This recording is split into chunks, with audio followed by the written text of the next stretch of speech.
বুধবার সন্ধ্যা ৬টা থেকে সাব্রুমের মেলার মাঠে শুরু হয় সাব্রুমের ঐতিহ্যবাহী বৈশাখী মেলা। ২৫শে বৈশাখ বিশ্বকবি রবীন্দ্রনাথ ঠাকুরের জন্মদিনে মঙ্গল প্রদীপ প্রজ্বলন এবং কবি প্রতিকৃতিতে মাল্যদানের মধ্য দিয়ে শুরু হয় মেলার উদ্বোধনী অনুষ্ঠান। মঙ্গল প্রদীপ জ্বালিয়ে অনুষ্ঠানের শুভ উদ্বোধন করেন দক্ষিণ ত্রিপুরা জেলার পুলিশ সুপার অশোক কুমার সিনহা। এছাড়াও উদ্বোধনী অনুষ্ঠানে উপস্থিত ছিলেন বুদ্ধিস্ট কনফেডারেশনের চেয়ারম্যান ডক্টর ধম্মা পিয়া, রূপাইছড়ি আরডি ব্লকের সমষ্টি উন্নয়ন আধিকারিক অভিজিৎ মজুমদার, সাতচাঁদ আরডি ডিভিশনের কার্যনির্বাহী আধিকারিক সঞ্জিত রিয়াম, মহকুমা পুলিশ আধিকারিক নিত্যানন্দ সরকার সহ অন্যান্য দপ্তরের আধিকারিকগণ। উদ্বোধনী অনুষ্ঠানের স্বাগত ভাষণ রাখেন সাব্রুম মহকুমার মহকুমা শাসক শিবজ্যোতি দত্ত। অনুষ্ঠানে সভাপতিত্ব করেন জেলার তথ্য সংস্কৃতি কার্যালয়ের সহ আধিকর্তা রিপন চাকমা মহাশয়। 10 দিনব্যাপী সাব্রুমের এই বৈশাখী মেলা চলবে আগামী 17 মে পর্যন্ত। তথ্য সংস্কৃতি দপ্তর এবং সাব্রুম মহকুমা প্রশাসনের উদ্যোগে আয়োজিত এই মেলায় বিভিন্ন দপ্তরের পক্ষ থেকে দেওয়া হয় প্রদর্শনী স্থল। স্বসহায়ক দলের মহিলারাও তাদের পসরা নিয়ে প্রদর্শনী আকারে বসে এই মেলায়। বৈশাখী মেলা 2024 উপলক্ষে প্রতিদিন সাংস্কৃতিক অনুষ্ঠান পরিবেশিত হবে। এছাড়াও থাকবে কবি সম্মেলন ও চিত্র প্রদর্শনী। সাব্রুম এবং ত্রিপুরার সমস্ত অঞ্চলের শিল্পী, কবি এবং চিত্রশিল্পী অংশগ্রহণ করবেন উক্ত মেলায়। মেলা উপলক্ষে পুরো মেলা চত্বরে সাব্রুম সহ রাজ্যের বিভিন্ন অঞ্চলের দোকানিরা তাদের পসরা নিয়ে সাজিয়ে বসেছে। এছাড়াও বিশেষ চমক হিসেবে মেলার শেষ দিন অর্থাৎ 17 মে থাকছে কলকাতার এক ঝাঁক শিল্পীদের নিয়ে প্রেস ক্লাব আয়োজিত মনোজ্ঞ সাংস্কৃতিক সন্ধ্যা।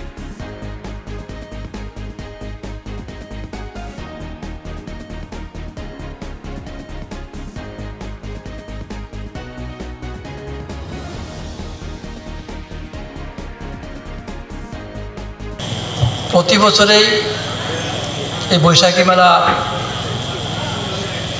ঘটা করে করা হয়। আমাদের এই বর্তমান যুগে যেখানে জীবন খুব দ্রুত গতিতে চলছে, আমাদের হাতে এখন প্রত্যেকের হাতে মোবাইল যদি আমরা নেট যদি 5 মিনিট যদি নেট চলে যায় আমরা অস্থির হয়ে যাই।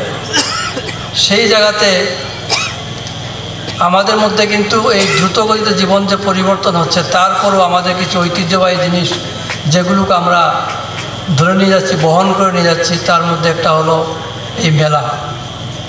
আমাদের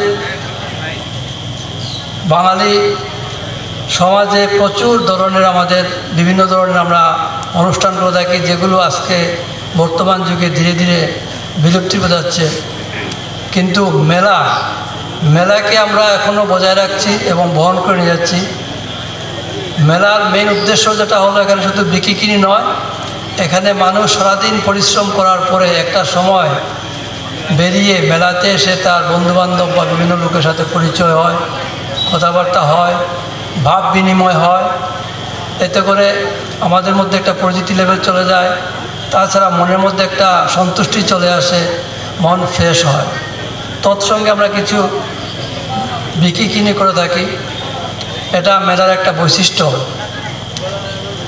এখানে প্রচুর লোকের সমাগম হয়। আমি যেটা শুনলাম, আজকে হয়তো প্রথম দিন উদ্বোধন অনুষ্ঠান, প্রচুর লোকের সমাগম হয়। এখানে 10 দিন ধরে অনুষ্ঠান চলে।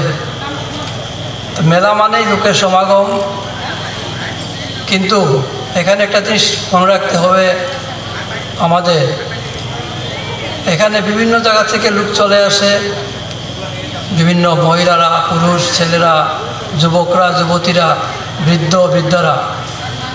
আমার একটা আবেদন থাকবে, এখানে মেলা কমিটি বা এখানে যারা লোক, মেলাতে আনন্দ করা খুবই দরকার। আর এখানে প্রত্যেক দিন সম্ভবত সাংস্কৃতিক অনুষ্ঠান হয়। কিন্তু আমি যেহেতু পুলিশের লোক, আমার দু একটা জিনিস আপনাদেরকে বলতে হয়। যে প্রথম কথা হলো, আপনারা যখন মেলা দেখার জন্য দূর দূরান্ত থেকে বেরিয়ে আসবেন বাইক, স্কুটার